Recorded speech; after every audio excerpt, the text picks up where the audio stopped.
Bonjour, merci de regarder cette vidéo sur les différents types de phrases et de propositions. Nous allons travailler à partir d'un corpus de phrases que nous allons observer, manipuler, analyser. Nous allons écrire des phrases, faire des schémas, etc. Donc je vous propose de faire pause pendant la vidéo pour prendre le temps de faire les activités proposées. Merci. Nous avons révisé la grammaire. Quel type de phrase avons-nous ici? C'est une phrase simple constituée d'une proposition avec un verbe conjugué révisé au passé composé. La proposition est indépendante, elle ne dépend d'aucune autre et aucune autre proposition ne dépend d'elle. Nous avons révisé la grammaire et nous avons aimé revoir certaines notions. Que remarquez-vous ici? On a une complexification de la phrase puisque celle-ci comprend deux verbes conjugués. Donc la phrase comporte deux propositions. Les propositions sont liées par la conjonction de coordination et. La coordination coordonne, elle ajoute des éléments de même nature. Les deux propositions sont indépendantes au niveau syntaxique et sémantique. Nous avons révisé la grammaire, nous avons aimé revoir certaines notions. Quelle est la différence avec la phrase précédente? Nous avons la suppression de la conjonction de coordination qui est remplacée par une virgule. Les propositions restent indépendantes, la juxtaposition remplace ici la coordination. Nous avons révisé la leçon qui est intéressante. Quel est le lien hiérarchique entre les deux propositions? C'est un lien de subordination. Les deux propositions ne sont plus indépendantes, la deuxième dépend de la première, elle lui est subordonnée. La proposition principale est « nous avons révisé la leçon ». Je rappelle qu'une proposition principale ne dépend d'aucune autre proposition, mais au moins une proposition dépend d'elle. Et la subordonnée est ici, qui est intéressante. Donc demandons-nous à quel élément la deuxième proposition est subordonnée. Elle est subordonnée au nom de la principale, leçon. C'est donc une proposition subordonnée relative. Sa fonction est complément de l'antécédent.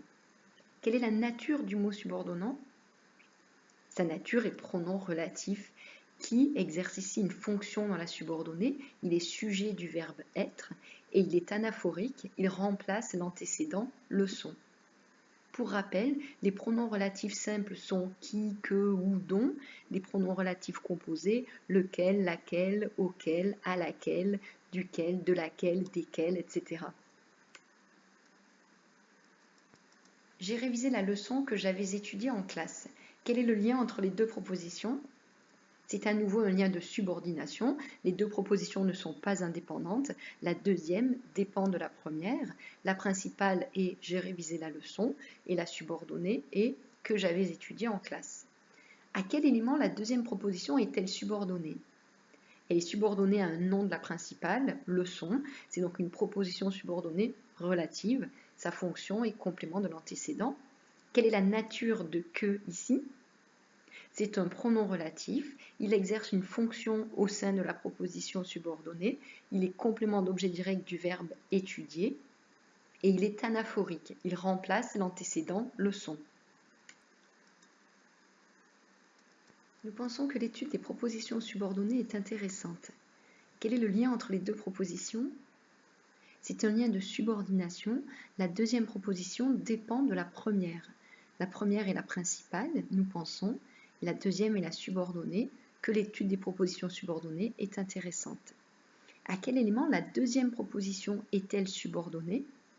Elle est subordonnée au verbe de la principale, c'est donc une conjonctive. Est-il possible d'effacer ou de déplacer la subordonnée? Non, la manipulation est impossible, elle n'est ni déplaçable ni supprimable, c'est donc une complétive. Nous avons une proposition subordonnée conjonctive complétive, elle est complément d'objet direct du verbe penser. Et enfin, quelle est la nature de que ici?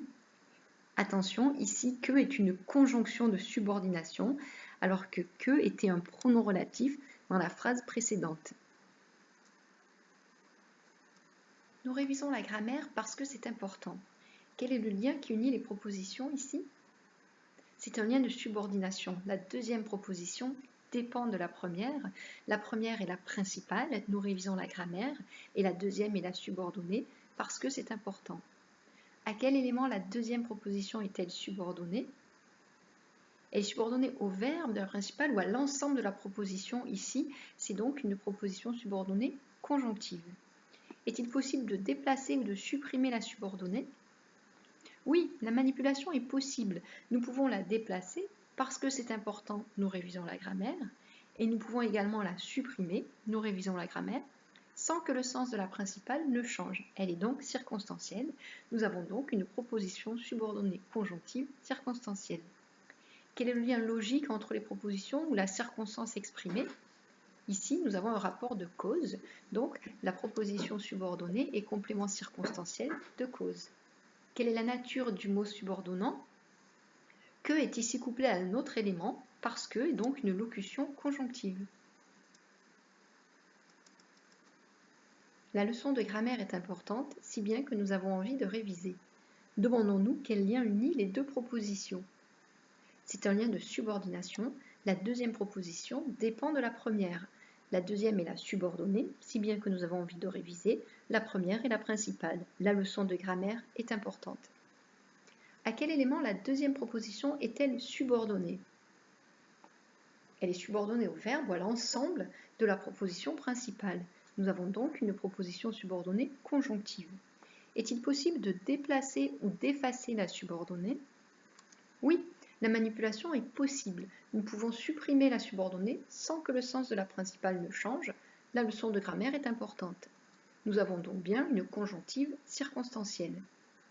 Quel est le lien logique entre les propositions ou la circonstance exprimée?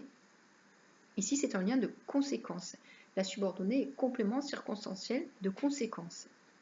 Quelle est la nature du mot subordonnant? Ici également, que est couplé à d'autres éléments, si bien que est une locution conjonctive.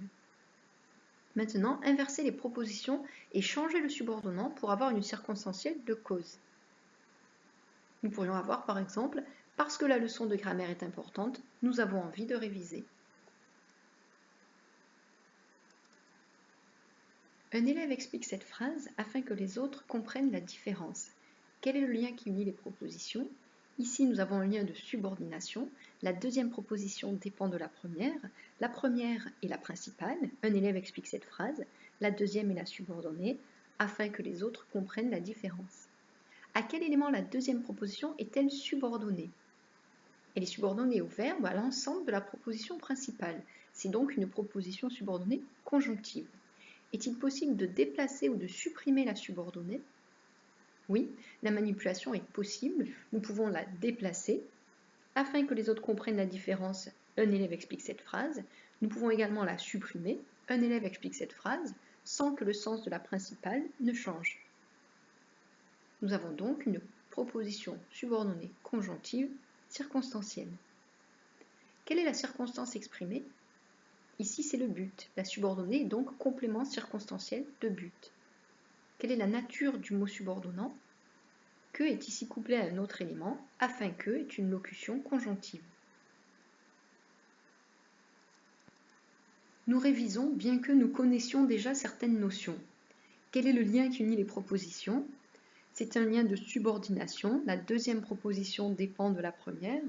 La première est la principale, nous révisons. La deuxième est la subordonnée, bien que nous connaissions déjà certaines notions. À quel élément la deuxième proposition est-elle subordonnée?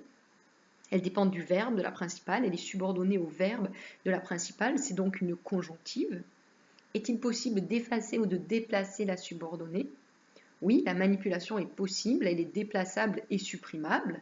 Bien que nous connaissions déjà certaines notions, nous révisons, ou tout simplement, nous révisons. Les deux phrases sont correctes, le sens ne change pas, c'est donc une circonstancielle. C'est une proposition subordonnée conjonctive circonstancielle. Demandons-nous à présent quelle est la circonstance exprimée. C'est la concession, donc c'est un complément circonstanciel de concession. Quelle est la nature du mot subordonnant? Que est ici couplé à un autre élément, bien que est une locution conjonctive. À présent, essayez de faire un schéma pour différencier les différentes subordonnées, relatives et conjonctives. Vous pouvez consulter la vidéo sur les propositions subordonnées, l'engagement, pour mieux connaître les différences entre les différents types de relatives, déterminatives ou explicatives, et les différents types de conjonctives, complétive ou circonstancielle. Ensuite, cherchez et notez d'autres types de circonstanciels. Et veuillez maintenant créer un tableau des différents types de circonstanciels et de leurs subordonnants. Vous pouvez consulter la vidéo l'engagement sur les propositions circonstancielles pour le détail des différents types de circonstances et de subordonnants. L'interrogation est au programme, donc voyons à présent les interrogatives et pour aller plus loin, les infinitives et participiales. Nous nous demandons si la question du bac portera sur les circonstanciels. Reconnaissez-vous la nature de cette subordonnée? Elle est subordonnée au verbe de la principale, elle n'est pas déplaçable et pas supprimable, c'est donc une conjonctive complétive, interrogative, indirecte. Elle est complément d'objet direct du verbe se demander, elle est introduite par la conjonction si. Reconstituez à présent l'interrogative directe et indiquez les changements effectués. La question du bac portera-t-elle sur les circonstanciels? Nous avons éliminé la principale, nous avons inversé le sujet et le verbe, nous avons ajouté un T euphonique ou épanthétique et un point d'interrogation à la fin de la phrase. Avant de passer l'examen, les élèves ont étudié. Cette phrase comportait une proposition subordonnée? Oui, avant de passer l'examen est une subordonnée qui comporte un élément verbal, le verbe passer à l'infinitif. Nous avons donc une subordonnée infinitive. Elle est subordonnée au verbe ou à l'ensemble de la proposition. Nous avons donc une conjonctive. La manipulation est possible, elle est à la fois déplaçable et effaçable. Les élèves ont étudié avant de passer l'examen ou les élèves ont étudié sont deux solutions possibles. Le sens de la principale ne change pas quand nous supprimons ou déplaçons la subordonnée. C'est donc une circonstancielle. Elle est ici complément circonstanciel de temps. Transformez à présent cette phrase pour avoir deux verbes conjugués et deux sujets apparents. Avant qu'ils passent l'examen, les élèves ont étudié, ou avant qu'ils ne passent l'examen, les élèves ont étudié. Nous reconnaissons bien ici la conjonctive circonstancielle. Les élèves aimant la grammaire, nous révisons les subordonnées. Même question que précédemment, cette phrase comportait une proposition subordonnée. Oui, les élèves aimant la grammaire et la subordonnée, elle comporte un élément verbal, c'est le verbe aimer au participe présent, c'est donc une participiale. Elle est subordonnée au verbe ou à l'ensemble de la proposition, c'est donc une conjonctive. Elle est déplaçable et effaçable. En effet, nous pouvons dire nous révisons les subordonnées, les élèves aimant la grammaire, ou nous révisons les subordonnées. Le sens de la principale ne change pas quand nous supprimons la subordonnée, elle est donc circonstancielle et elle exprime ici la cause. À présent, transformez cette phrase pour avoir deux verbes conjugués. Plusieurs possibilités. Puisque les élèves aiment la grammaire, nous révisons les subordonnées, ou comme les élèves aiment la grammaire, nous révisons les subordonnées. Nous reconnaissons bien ici la conjonctive circonstancielle. Donc la participiale, tout comme l'infinitive tout à l'heure, sont des types de circonstanciels. La leçon à peine terminée, les élèves l'appliquent à un texte pour l'oral. Cette phrase comportait une proposition subordonnée. Oui, la leçon à peine terminée, la subordonnée, elle comporte un élément verbal, c'est le verbe terminer au participe passé. Nous avons donc également ici une participiale. Elle est subordonnée au verbe ou à l'ensemble de la proposition principale, c'est donc une conjonctive. On peut la déplacer et l'effacer, donc nous avons un circonstanciel qui exprime ici le temps. Transformez cette phrase pour avoir deux verbes conjugués. Dès qu'ils ont terminé la leçon, les élèves l'appliquent à un texte pour l'oral. Tout en révisant, les élèves créent des phrases. Encore la même question, cette phrase comporte-t-elle une proposition subordonnée? La réponse est oui, tout en révisant. L'élément verbal est ici le verbe réviser au gérondif. C'est à nouveau une participiale. Elle dépend fortement du verbe, c'est une conjonctive. Elle est déplaçable et effaçable, c'est une circonstancielle. Elle exprime ici le temps. Et je vous demande de transformer la phrase pour avoir deux verbes conjugués. Pendant qu'ils révisent, les élèves créent des phrases. Pour vous aider à mieux retenir tout ce que nous avons vu, je vous conseille de faire une carte mentale de synthèse.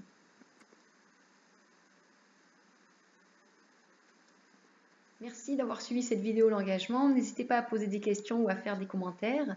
Bon courage pour vos révisions.